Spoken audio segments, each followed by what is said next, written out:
आज हम बात करेंगे फिर से एक बार बिजनेस स्टडी यानी व्यावसायिक संगठन के पहले चैप्टर की, जिसका नाम है क्या, मैनेजमेंट यानी प्रबंधन। प्रबंधन जो होता है हमारे जो डेली लाइफ में यूज किया जाने वाला सबसे बड़ा शब्द है।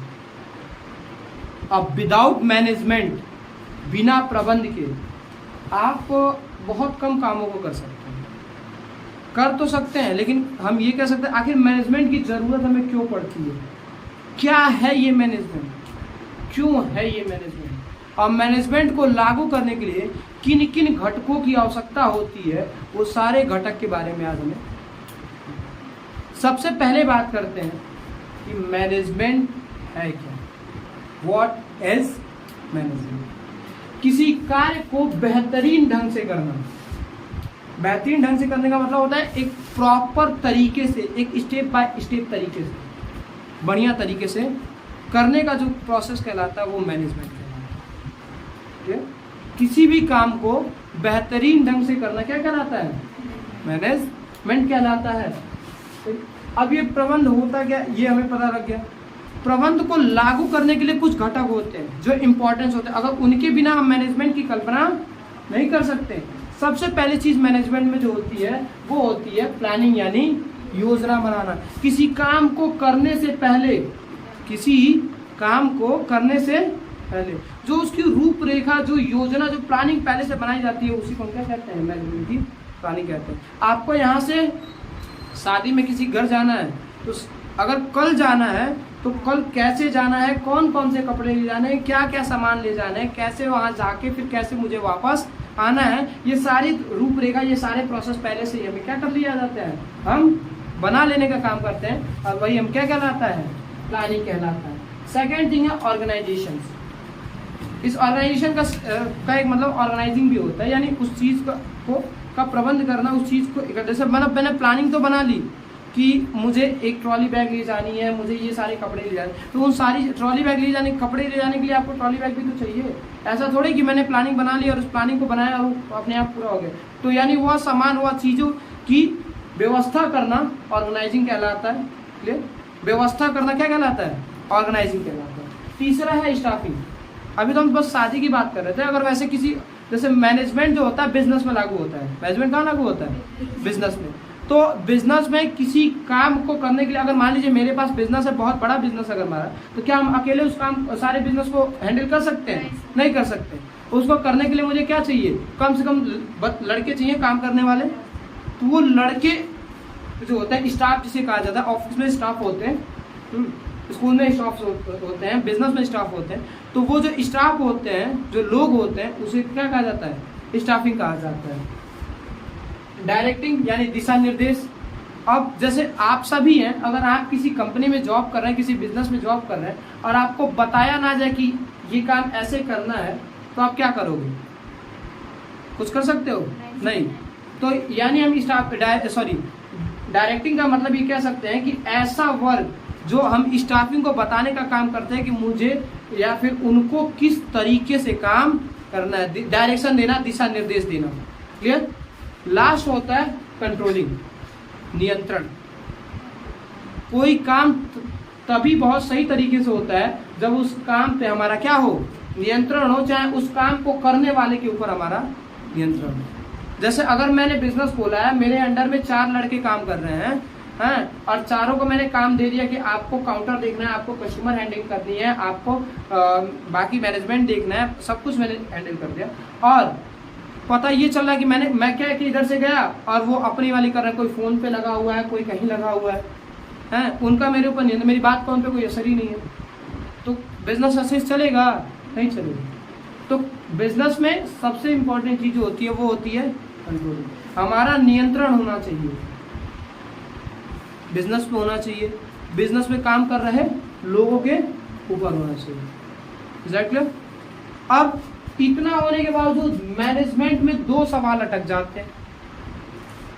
जैसे सबसे पहला सवाल ये अटक गया कि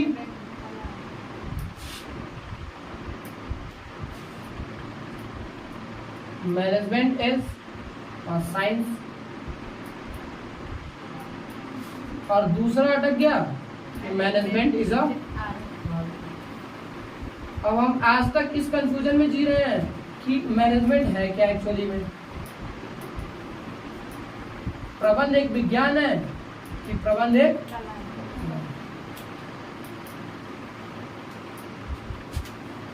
ठीक है।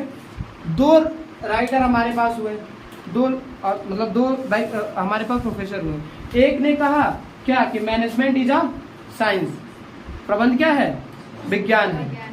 दूसरे ने कहा नहीं, आप गलत कह रहे हैं, प्रबंध विज्ञान नहीं है, प्रबंध क्या है। अब दोनों में हो गया दम राइफल लेके फाइटा फाइटी। एक भाई जो हम कह रहे हैं वो सही है, दूसरा कह रहा है जो हम कह रहे हैं वो सही है। तो सबसे बड़ा सवाल जो आपका उठेगा, ये याद रखिएगा बोर्ड के पेपर में, ये इससे जरूर उठता है, हर बार एक क्वेश्चन उठता है क्या कि क्वेश्चन ऐसे उठ सकता है कि सिद्ध करिए कि प्रबंध क्या है, एक विज्ञान है, चाहे प्रबंध एक कला है। या कभी कभी ऐसा भी उठता है कि ये आप कैसे कह सकते हैं कि प्रबंध कला और विज्ञान दोनों। हेनरी फोयल के हिसाब से प्रबंध क्या है और F.W. टेलर के हिसाब से प्रबंध, दो वैज्ञानिक, एक हेनरी फोयल और दूसरा F.W. टेलर। एक ने कहा कि मैनेजमेंट इज अ साइंस और दूसरे ने कहा कि मैनेजमेंट इज अ आर्ट। अब ये कंफ्यूजन हमारे पास बना रहता है। तो चलिए आइए हम देखते हैं कि प्रबंध आखिर एक्चुअली में है क्या। अभी यही नहीं, प्रबंध के अलग अलग रूप भी दिखते हैं हमारे। जैसे पहला तो हो गया management is a science, management is a art, ठीक है। अभी इसी में एक और साइंटिस्ट ने कहा क्या कि मैनेजमेंट इज अ प्रोसेस।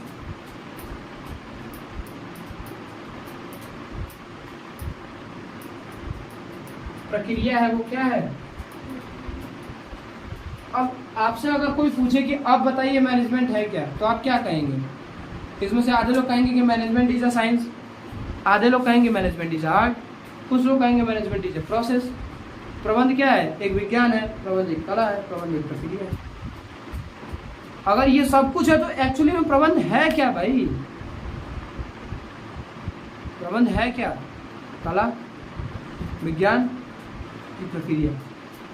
चलिए पहले की बात करते हैं कि मैनेजमेंट इज अ साइंस, प्रबंध क्या है, एक विज्ञान है।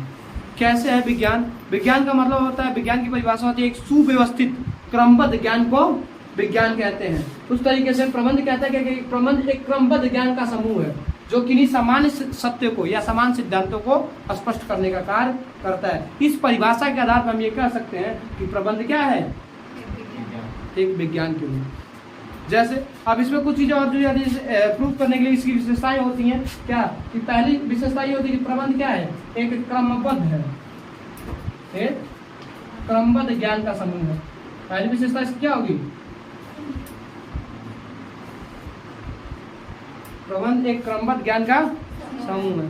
दूसरी विशेषता होगी इसकी कि प्रबंध क्या है, व्यापक वो रखता है, वैधता रखता है, व्यापक वैधता रखने का काम करता है।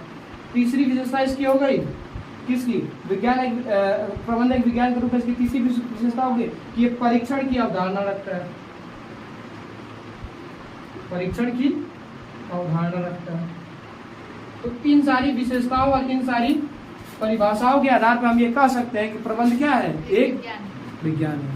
अब आपसे कोई पूछे कि आप सिद्ध करिए कि प्रबंध एक विज्ञान है, तो आप कैसे सिद्ध कर सकते हैं। आप कह सकते हैं कि प्रबंध एक क्रमबद्ध ज्ञान का समूह है जो किन्हीं समान सत्य व समान सिद्धांतों को पूर्ण रूप से स्पष्ट करने का काम करता है। अतः हम ये कह सकते हैं कि प्रबंध क्या है, एक विज्ञान है। उसकी कुछ विशेषताएं होती हैं, जैसे प्रबंध एक विज्ञान की विशेषता की सबसे पहली विशेषता है क्रमबद्ध ज्ञान का समूह होता है प्रबंध। दूसरा, व्यापक वैधता रखने का काम करता है। तीसरा, परीक्षण की अवधारणा इसके अंतर्गत होती है। परीक्षण